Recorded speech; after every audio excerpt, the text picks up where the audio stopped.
stay tuned to find out in Kirsten's cooking fiascos, because I feel like this is just gonna go so wrong.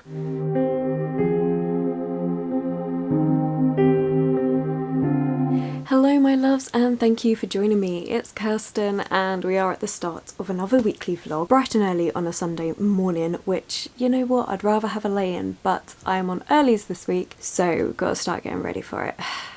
So be prepared from this point onwards for me looking even more tired and ragged for the rest of the week, because we are doing 5 early shifts in a row, and we all know that I hate those early shifts. But it's fine, it's fine. As for this week's reading, I actually have quite a lot of plans for it. So we have 2 buddy reads this week. We have the month-long buddy read, which is Small Favours by Erin A. Craig, and I'm reading this with Ellie and Steph. I will have their channels linked below. This book is split into seasons, and we are reading a season a week. So last week it was to read the season of summer, which we have done, and now we're moving on to autumn, which is the shortest chunk. This book is really good. It's a horror book, and it's done in such a way where it's slowly creeping, sinister things are happening. We're following Ellery, and Ellery is in Amity Falls, which is this really closed off town. It's got a forest that surrounds it, so it doesn't really have any contact with the outside world. As a result, it does feel almost like a cult to me when I'm reading this. They have like this list of rules that they've got to deal with. They don't deal with actual laws and stuff. They take matters into their own hands when the rules get broken, and there's just lots of creepiness going on.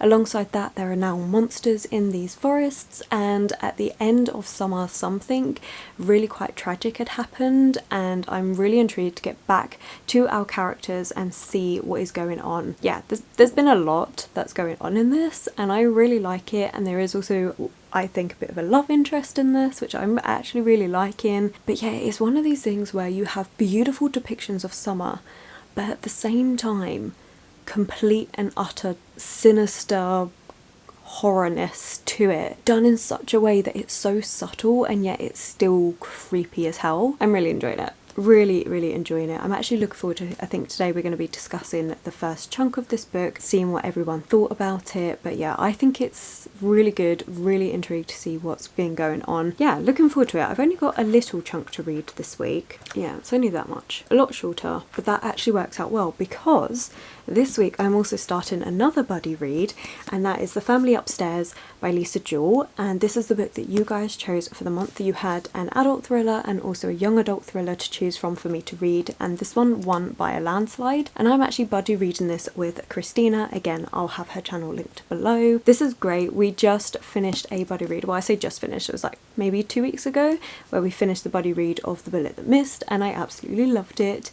We're going to be doing the exact same thing with this one, where we read 50 pages a day, and this one is just over 400 pages long, 446 pages long, but the text is actually pretty big, so I don't think it's going to take long to read 50 pages a day on this, but it is going to go into next week. I really like it when we do our 50 pages a day, and at the end of each day we have a little discussion of what we thought about each section. I'm looking forward to this one. I just know that this one is a bit more creepy. We have a baby that has been well fed and cared for, but in the kitchen lie 3 decomposing bodies. They've been dead for several days, but who's been looking after the baby? It seems really creepy. I'm really intrigued by this one, and I cannot wait to buddy read it. So that's what we're going to be reading this week. It's going to be starting on Monday, so tomorrow. So I'm planning on taking this one to work with me. So I've got these 2 buddy reads going on. But what I would also love to read this week is The Ballad of Never After by Stephanie Gabar, and I'm so excited for this one. I think I'm actually going to read this one today, because the buddy reads I can't start till tomorrow. That's going to wait. So I might start this one today. I'm really excited for it. This is the second book in the second series that Stephanie Gabar's doing, Once Upon a Broken Heart series, and I'm so excited. I'm so excited. It's set in the same world as the Carvel trilogy, and I love this. We're following Evangeline, and Evangeline made a deal with Jax, who is a fate, to stop a wedding because the person that she loved was going to marry her stepsister. And so he does stop the wedding, but not in the way that she wanted. And of course, the first book, there's loads of things that happen. It's a cutesy YA fantasy, and it's so tropey. It doesn't try and be anything else, but it's so fun. And I think having a nice light read will really break up the horror and thriller books, so I think that's going to be a good pairing for this week. So we're going to see how it goes. Today I'm actually really busy. I want to do some baking. Weird for me to say that, but I want to do some mince pies and maybe like a savoury thing. We're going to see. And I've also got some editing I want to do. Because I'm on earlies this week, I want to try and do all the editing today so that I don't have to do anything after work, so I can literally just come home, read and just chill out and not have to do anything because I'm so tired after the earlies. So that's the plan. So we're going to see how much we actually get done and then hopefully start in this, but it does depend how much I actually do today, whether I have time. We're going to see. I would also like to get some more filming done today, but the main priority is the editing and stuff, but fingers crossed I can at least get one video filmed. We'll see. We're going to see how the day goes. But yeah, thank you so much for joining me. I hope you're doing well. Let me know, what have you been reading? Have you read any of the books that I've said I'm going to be reading this week? Because I'm honestly excited for all of these. It's going to be a great reading week. That's where we're at. I am very tired, but I think it's time to go off and do some baking so that I use the oven and stuff before my mum wants to use it. But yeah, let's do that. Let's do some nice baking. You know, it's meant to be quite a misty, rainy day today, so I feel like it's a perfect day to do that sort of thing. And then it would be even better to then curl up with a hot drink and reading a book. But as I said, I've got editing and stuff to do, so maybe we'll squeeze that in somewhere. Let's bake. Which is not something you're ever going to hear me say often because I'm not very good at baking. But this is puff pastry, so it should be okay. Fingers crossed.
I am back. I have showered, I've been to work this morning, and oh my god, was that a chaos day at work. It was horrendous. But you know what? No, I'm going to start with the failure of today. So the failure of today is that I thought I was buddy reading The Family Upstairs by Lisa Jewell this week with Christina. No. That's next week. So I read my 50 pages and I was like, oh, that's amazing. I got it done. I'm really pleased with that. I'm going to message her and just let her know because I'm going to bed early tonight. So just in case I'm not up, I can just let her know that I have read it, and then we can always discuss like tomorrow if she hasn't read it before I go to bed. And then I was looking at the messages and she said 21st. And I was like, oh, wait, what day's today? And then realised that today's only the 14th. So I did read 50 pages of this, but I will not be giving you my thoughts because that is for next week. So yeah, jumped to the gun a bit there, but you know what? It's fine, never mind. We did read 50 pages and now I just have to wait till next week to continue. But you know what? We're just going to pretend it never happened. Never happened. But yesterday we did do the baking and stuff, made some mince pies, and you know what? They weren't too bad for a first attempt. Could they be better? Yes, but they weren't too bad for the first attempt. And I made the like a cheese and tomato pastry tart thing. That was really good actually. I really liked that. Did enjoy that. We'll have to do that again. That was very good. And I got all the editing that I wanted to get done. I also did a bit of filming, which I'm really pleased with. I do have one thing I need to do today, which is just the final edits for last week's vlog, which I don't need to do today. I have up until Friday when it's due to go up. So I have time, but yesterday I was like, you know what? I was crashing. Come 5 o'clock in the evening, I was so tired and I'd done everything but that. And the run through was only an hour's worth of work. And I was like, that's fine. We can deal with an hour. I do have this buddy read going on this week, which is correct, so that's fine. Honestly, because it's only a few chapters this time, it's only 6 chapters, I might save this for a bit later in the week, because yesterday evening I did start The Ballad of Never After, and I'm so excited. I'm so excited. But what I did first before starting it was read the last few chapters of this, just to give myself a bit of a refresher. And oh my god, did I need it? Because there were so many things that I just forgot about. I remembered about Evangeline, the things that she has to go through, things with her sister, and I remembered her and Jax and the vampires and stuff. Did I remember all the other things in between? This one person in particular and what happened to them? No, I did not. They just completely went poof. So clearly I was not invested in that storyline, but it was really handy, although I will say that the beginning of this, because I've got to chapter 6 and this is page 50, the first 50 pages do a good job of just recapping what happened in book 1, which I definitely needed. Yeah, that's kind of what it is, like it just recapped book 1 and then set the scene of where we are now, and where it ended. Honestly, I did end on a bit of a cliffhanger, and I would have carried on reading if it weren't for the fact I was so exhausted. But yeah, I'm very excited to continue on this, which is why I'm saying I might just save the last 6 chapters till a bit later in the week, because all I want to do tonight is read this. I'm not gonna lie, I've been thinking about it all day. I'm so excited to get back to it. I mean, straight away in this book we have the fact that Evangeline is someone that just believes in that people can get better, and she's so hopeful and she's so naive and silly because of it, but it's endearing. It's actually lovely about her, and she does know that this is a thing about her, and she knows that she gives everyone the benefit of the doubt, and she has to remind herself not to do this and to just be like, no, you know what, some people, fates, they don't change, and I need to stop acting as if they can and do have human emotions. And it's just, she's so sweet, she's so adorable. She even writes a letter to herself, and it's just like, oh, she's just such a lovely character. I really do like her. And even though that her being so like hopeful and stuff, and like being so naive and that, it's just so nice to have a character that is so positive and hopeful all the time. It's just, yeah, I really like it. So that's what I want to do. I want to read this, but this evening, like I said, I may do the run through of the edits, see how I feel. First of all, I actually want to cook, and I do still have some leftover boursin to use and some cherry tomatoes, so I need to use those up. Or is it plum tomatoes? I have tomatoes to use up, so I'm thinking we're going to make a pizza. Did I...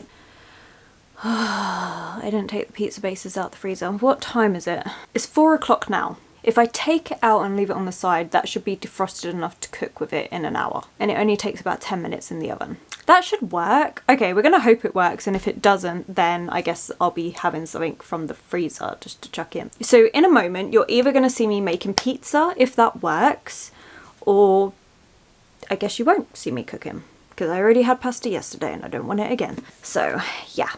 But to replace the book that I thought I was reading at work, which I now won't be reading at work, I'm going to take The Mad Woman's Daughter by Megan Shepherd to work with me. This one isn't a long book, or at least it doesn't look like it. Oh, okay, so it's like just over 350 pages long. So we'll see how far I get into this. I've still got 4 more earlies to go, so I definitely think we're going to get that done. This one is the one where it's based on The Island of Dr. Moreau, the classic book, and this one is Dr. Moreau's daughter, and it's actually taken place at the same time as The Island of Dr. Moreau, which I find really interesting. So we're following his daughter, and she finds out that he's still doing experiments, but on this island, and so she's going to travel to it. I guess we're going to see where it goes from there. I'm really excited for it. I've read a retelling where it's continued on from Dr. Moreau. I've read a retelling where a character from Dr. Moreau's island, again, it took place after, but I've never read anything that's been a retelling during the same time as the novel. And I have read the classic book as well, and I really like doing that I can get the understanding of where all of these influences and things come from those classic books to the retellings, because I do adore retellings so much, and so I really like doing that. I like reading the retellings and reading the originals and just seeing those influences. So because I have read the original and I have read a couple of other books that have been influenced by it, I'm really excited to read this one, and even more ecstatic that I found it in a charity shop, because I wasn't expecting that. Anyway, tangents aside, I need to go and get that dough thing, pizza base, out of the freezer and hope it defrosts in time. I mean, if not, could I put it in the microwave for like 10 seconds? I don't know. Do we risk it? Stay tuned to find out in Kirsten's cooking fiascos, because I feel like this is just gonna go so wrong.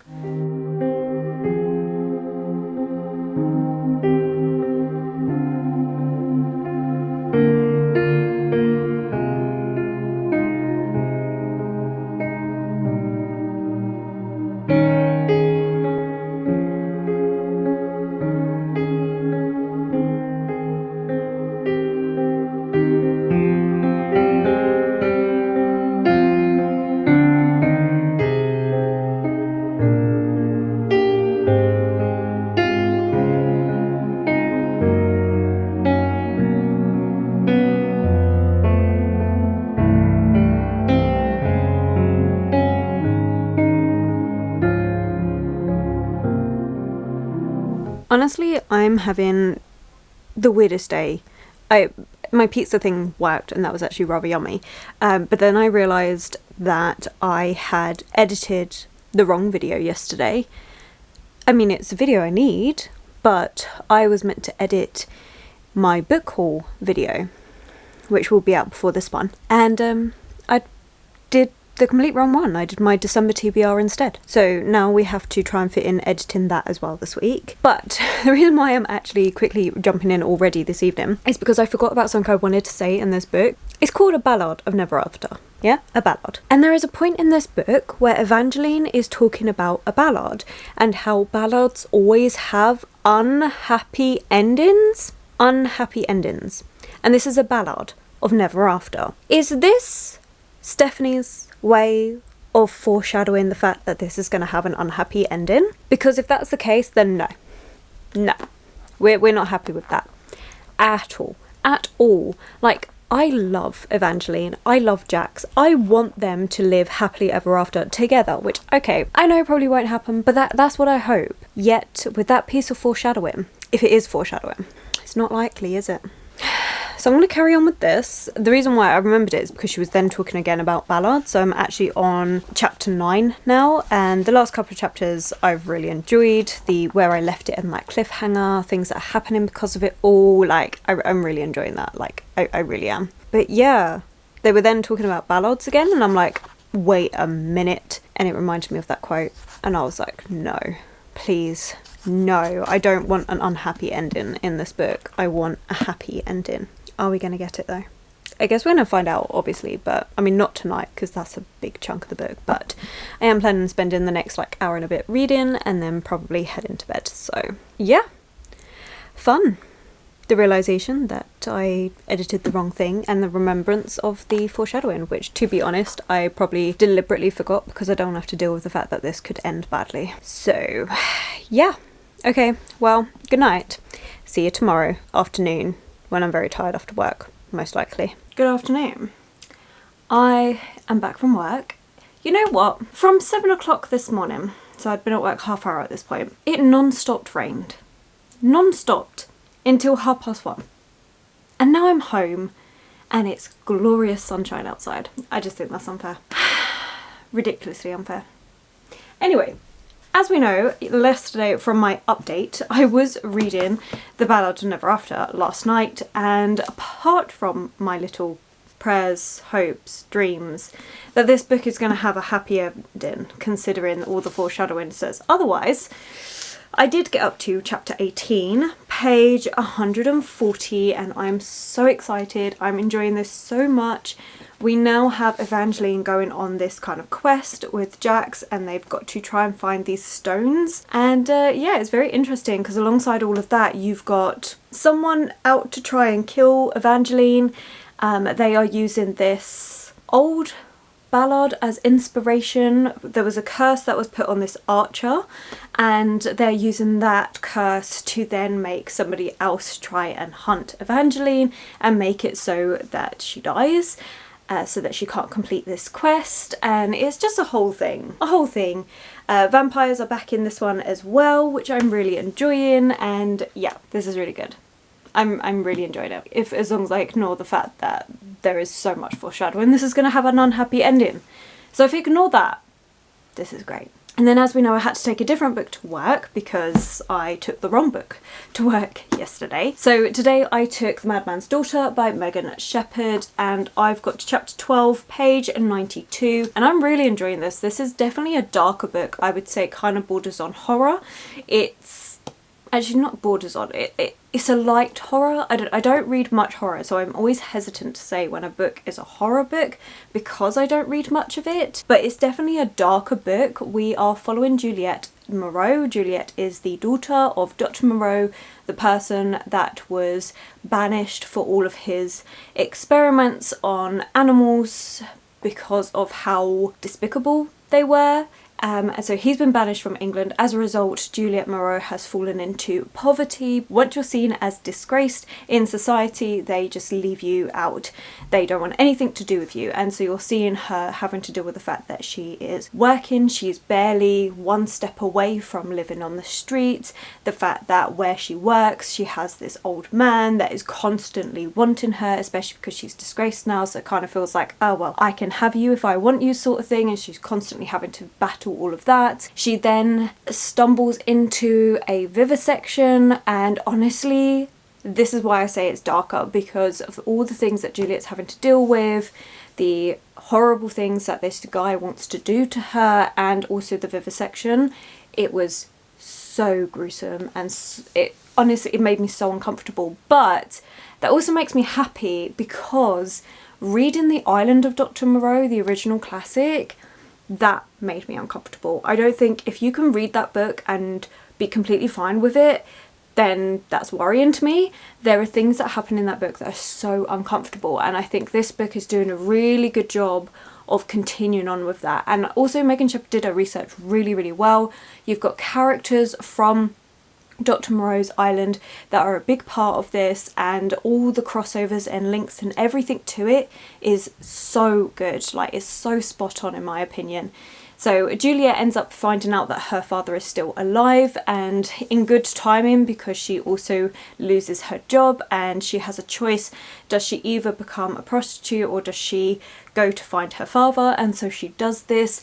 And what's really interesting is her voyage intercedes with the voyage of the person that's telling the story of The Island of Dr. Moreau, which I really enjoyed that. And so you meet Edward, who is in that classic book, who's also in this, and the same thing happens. He is part of a shipwreck, he gets rescued onto the ship, and then he's put on the island awaiting for a ship to go past. So all of that is exactly the same, and that's where we've got to.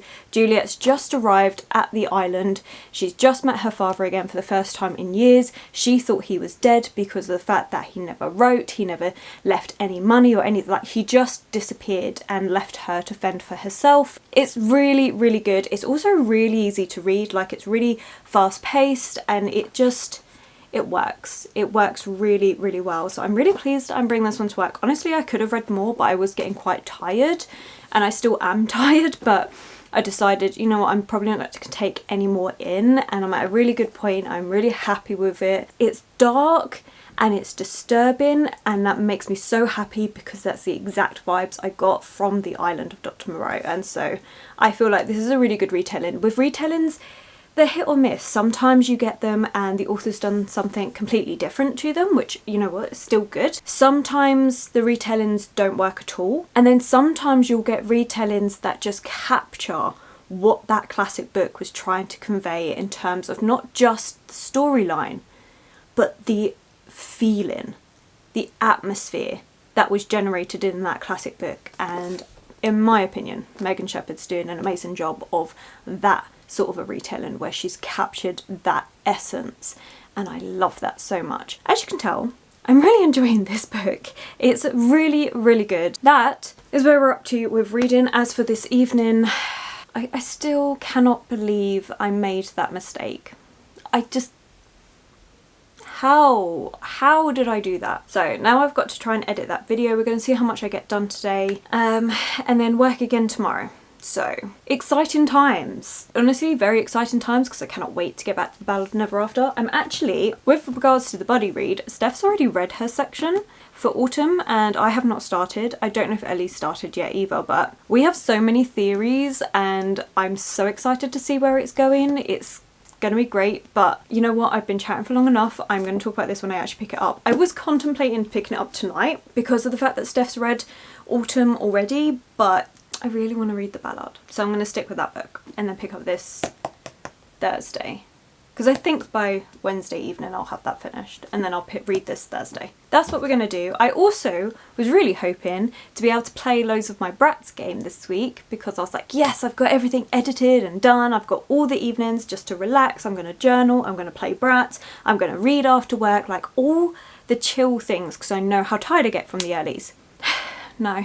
Nope. That didn't happen at all. Never mind. Okay, I need to stop procrastinating and actually get that editing done, so yeah, I should probably do that.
Good evening. It's been a day since I updated. I never know. I just didn't update yesterday. That's all that happened. Yesterday instead I met up with my partner after work and we went out for dinner because he wasn't working. Kind of a late lunch for him and dinner for me because I had to eat so early. But it was nice. We had a nice little evening together and there's a new shop that's opened up in Bromley which I was very excited about because it does a lot more of Asian food, which I'm very happy with. So instead of having to travel all the way into London to get those groceries and stuff that I normally get from like the Korean supermarkets or Chinatown, I instead have something that's a bit closer to home that doesn't do everything but does quite a nice selection of foods. So I'm very much excited about that one. I'm definitely going to try out some new recipes and get the ingredients from there.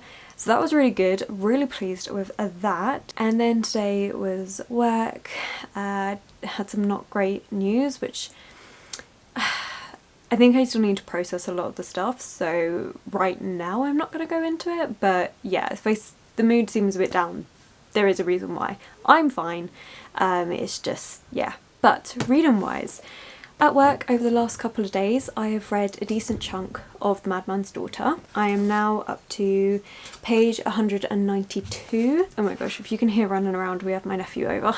This is really good, I'm really enjoying it. As said, Megan Shepherd has done a really good job of sticking true to the events that happened in the book, which is so good. Like, I think it's done so well. So I think where I left you, we had just arrived at the island, and now Juliet's been at the island for a little while. She's discovered what her father's actually doing, and then she ran off, and now she is with the islanders, and it's all really, really similar to what happens in the original book. Obviously there's been more expansion, there's been other things added. We have Juliet very confused between two different men that she's interested in and is caught between the English propriety that she's grown up with and the fact that she is no longer part of that society anymore, that she hasn't been for a long while because of the fact that her father left her and her mother to deal with the fact that they were fallen from society and he left no money, nothing for them. And so she's dealing with a lot of things. She's also dealing with the fact that she wants to be able to love her father, wants to be able to have that connection with him, but is he really a good person? Like, she holds on to the hope that he is, and she knows in her heart that he isn't, but also she's his daughter and she doesn't want to just forsake him. And so it's really interesting, you're getting that conflict of emotions going on, and then of course just the general uneasiness that you get from this, just like you did from the island of Dr. Moreau. So you do have trigger warnings for obviously animal cruelty, animal harm, things like this, but it sticks true to that book. So if you've read The Island of Dr. Moreau, then you know what to expect in this. If you haven't read that, then please look up trigger warnings for this. It is not an easy read. It is so unsettling, and there have been points where I've had to put it down and be like, I need a moment away from this because it's so disturbing. That does hold very true to the actual classic. It does work for this really uneasy, unsettling book. So yeah, I'm making my way through this. I don't have too much longer to go, she says. Okay, so it looks like it's just over, so it's about 350 pages. So I've got, what, 160-ish pages to go, which isn't bad. Whether I get this finished or not tomorrow, I don't know. But either way, I am going to get it finished this week, so I'm really enjoying this. And then yesterday, I didn't actually read any more of The Ballad of Never After. I was going to, but by the time I got back from spending time with my partner and then getting myself ready for work the next day and all of that stuff, I didn't have long before I wanted to be sleeping. I literally only had an hour, and I know that when I start this, I am not going to want to finish until I finish the book. So I need at least 2 hours to do that, I think. So decided not to read it. Instead, I picked up the buddy read. And it's a good thing I did, actually, because Ellie had finished that chunk of autumn already, and so had Steph, and I was the only person that hadn't. And so I was like, okay, I haven't started it, I'll start it now. And then I got it finished because it was only 50 pages, this section. Oh my god, there's so much that's going on. There is so much. I feel like explaining theories would be spoilers, but there is just some uneasiness that is going on in this town. So obviously I've already spoken about the fact that you have animals that are malformed, like weird things going on, there are monsters in the woods, people have died. We've just had another set of people die from those said monsters, though we don't know what they are or what is happening with that. We have this town that's now getting ready for winter without the proper provisions, and so tempers are really high, everything's really tense and stressful, and it is just so creepy. And the things that Ellery's having to deal with, it's just, there's so much going on. And I have a couple of theories, and we were starting to discuss them now, like what do we think and stuff. And it's so good. It's got such an undercurrent of uneasiness. And then also Ellery kind of mentioned maybe like a witchy vibe potentially, which is interesting. I just don't know. I really don't know. Maybe it's some sort of curse that's been put on this town. I'm not sure. I'm really not sure, but I am loving it and I cannot wait to see what's going to happen. I think winter is going to be a really intriguing chapter, well, section. That's another 13 chapters, I think it is. So I don't know how many pages that is, but that's next week anyway. But I'm so intrigued. I think it's so good. And this book just ends in parts where you're just like, oh my god, I want to carry on. It is so good. And yeah, I won't go into too many details because I don't want to spoil it. I feel like I want to because it's just really good. If you like horror, I would recommend. Actually, no, can I recommend this if you like horror? I don't know, because I don't really read horror. It's just not a genre I've read loads of. The main sort of horror books I read are retellings of like Dracula and Frankenstein, those sort of things. So that's my horror category. I do enjoy gothic books though, and I do think there is a clear difference between horror books and gothic, and maybe that's just me, but I do think there is that big difference. And I feel like this kind of leans towards the gothic in just terms of atmosphere and stuff. Like, it's not horror in terms of like it's jump scares or things like that. It's got none of that in it, but it's just this slow creeping sense of dread that things are going wrong, that are they going to survive this? And it's not in your face what's going on, it's all in like subtleties. Ellery is starting to see things, like she's seeing blood and things, and then she'll blink and stuff and it's gone. but she will believe it was there, like she could feel it and everything, and then and it's gone. And it's that sort of like uneasiness, and can we trust Ellery's narration anymore? Can we trust her mindset? Like, that's what I find really interesting about this. So I don't know if that's strictly horror. I haven't read any true, I say true horror, I don't know. It's not something I really read. As said, I normally stick to retellings. It's just not a genre I've explored. So I find it really difficult to say whether this would be a horror book or not. But I'm loving it. It's definitely creepy and it's got those good vibes. So if you're looking for a creepy book, yeah, this one. I'm really liking it. It's really, really good. But yeah, that is everything.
Good morning! It is my day off, which I'm very happy for because that means I finished my 5 early shifts. Although it does mean that starting tomorrow I have my 7 night shifts, but it's fine, it's fine. Do you believe me? I don't believe me. But anyway, so Thursday evening I really didn't read much at all. We had quite a lot going on, just the way it is sometimes. But yesterday at work I didn't read anything either. I was a bit more busy and didn't actually get much reading done then either. So I haven't read any more of The Madman's Daughter, but I do plan on finishing that today. I'm going up into central London, so I'm going to bring that with me and fingers crossed we should get that done. I mean, I'm at the same point that I last spoke to you about, so hopefully we can get that done today. That's what I would like to. That's the plan for today, because yesterday I did finish The Ballad of Never After. So as you saw, I got the Pokemon game, but before I allowed myself to start playing on that, I did want to finish off The Ballad of Never After, and I did, and I'm not okay. I am not okay. This ending was not okay. So a few people haven't liked the ending because it means that there's going to be another book, which Stephanie did confirm on the day that this was released, that there was going to be a 3rd book that she is currently working on. And a lot of people didn't like that because it was meant to be a duology. I personally don't care. I'm very happy to have more of these characters because I love Evangeline, I love Jax, I love all of that. So I'm very happy that there's going to be a 3rd book, but that ending, which obviously I'm not going to talk about because it is spoilers, but really, it's not fair. It's really not fair. I better hope that at the end of the 3rd book we get the ending that I want, because this is not fair. Okay, so actually talking about the book though, as I mentioned, we are following Evangeline as she is on this mission to find these different stones. It's meant to be really difficult and loads of people have been trying it for years and years and years but just never had any luck. You can guarantee before going into this book that it was going to be hella easy for Evangeline, and it was. It was very easy, very simple for her. Was it a bit too easy and just too convenient? Yes. Do I care? No, because as I said, I know what I'm going into for this, and this is that young YA fantasy fairy tale that I don't care how tropey and easy and convenient everything is, because I love the characters and I love just the way everything is. So yes, it is a bit ridiculous at times. It gets a little bit repetitive regarding one character. Even with all of that, I don't care. Like, I really don't care. I enjoyed it regardless. And normally this would be something that would really annoy me, but Stephanie does it in a way that for some reason I love it, and I love the characters, and I think that's what carries it for me. If I didn't connect with the characters as much as I do with this book, then I think I wouldn't have enjoyed it as much, but because I do, it works for some reason. A lot of people do ask whether you need to read the Carvel trilogy first, because technically this is a continuation from that. I would actually say no, you don't. The Carvel trilogy is really good if you want more of a background into Jax. Otherwise, you don't necessarily need to read this one at all, really. Even the ending, I mean, you could argue that the first book kind of spoils a bit of what happens at the end in a finale, but also it's predictable, you know that's going to happen, so I don't think it does. So yeah, I love these. I actually prefer this to the Carvel trilogy, but I still really enjoyed the Carvel trilogy. I thought it was really well done. A good YA fantasy with magic and everything. The first one is more of a carnival thing, and then from Legendary and Finale it expands a lot more. Heartbreaking though that I've got to wait. I mean it's going to be at least another year, because the first one came out in 2021. This one then came out in 2022. Whether the third one comes out in 2023, I don't know, because she is in the process of writing it, so it could be a longer wait, because I don't think she had planned it to be a trilogy. I mean, I don't care. These books are gorgeous and they are so much fun. I love them so much. But yeah, that was heartbreak. Heartbreak and sorrow. And then of course I did play Pokemon, so I was then on my Switch for a little bit, and I am enjoying it. I've played Pokemon since I was like a little girl. Like, me and my sisters used to argue over who got to play on the Game Boy Color, because there was 3 of us and only 2 Game Boys. I've never understood that, but we used to argue so much, and obviously the Pokemon games were such long games, and it was really a testament to how much patience we would have before we just deleted the person's save data and then started playing it ourselves. Did that happen and cause arguments? Hell yes. Moral of the story, if you have more than 2 kids, get the 3 Game Boys rather than just don't get any. You can't do that and leave one child out. That's just so unfair. Tangent aside, clearly I've got over that from my childhood. But I've always enjoyed the Pokemon games, absolutely always loved them, and this one feels a lot more like a cozy game, more chill than the other ones. I'm loving the graphics. It is a little bit buggy in places, but all the Pokemon, like, they're super cute, it's super chill, and this time I haven't fully got into the school yet, but it seems like we're a part of a school, which is a bit unusual, but I do know that this one is based in Spain, so I'm really happy with it. It's just been really fun to relax. Both myself and my partner play the game, so I've got Violet, he's going to get Scarlet, and we always play those and trade Pokemon, and it's a whole fun time. I started off with the grass starter because she is a grass cat. Hello, how could I say no to that? She's bloody gorgeous. So that's been really fun, and I probably will play some more today because I need to stay up late anyway because I'm on nights, so we've got to start getting used to that, although I failed at that because I kept waking up and then eventually gave up at 8 o'clock this morning, because it's really hard when you go from waking up at 5 in the morning to then having to stay awake until 5 in the morning. Body hasn't quite got used to that one yet. So today, London, finish the book, probably play some more Pokemon, and then we'll see what happens. I was going to be going on more of a tangent, and you know what? It doesn't matter. That tangent's not needed. So instead we're going to pack my bag and get ready and then meet my partner for some lunch before doing a little bit of shopping in London. So let's go do that.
yesterday was quite a nice day actually. It didn't rain, which was great, and I did get to meet my partner. I went out for some lunch and had a little wander around Central, which it feels like ages since I've actually done that.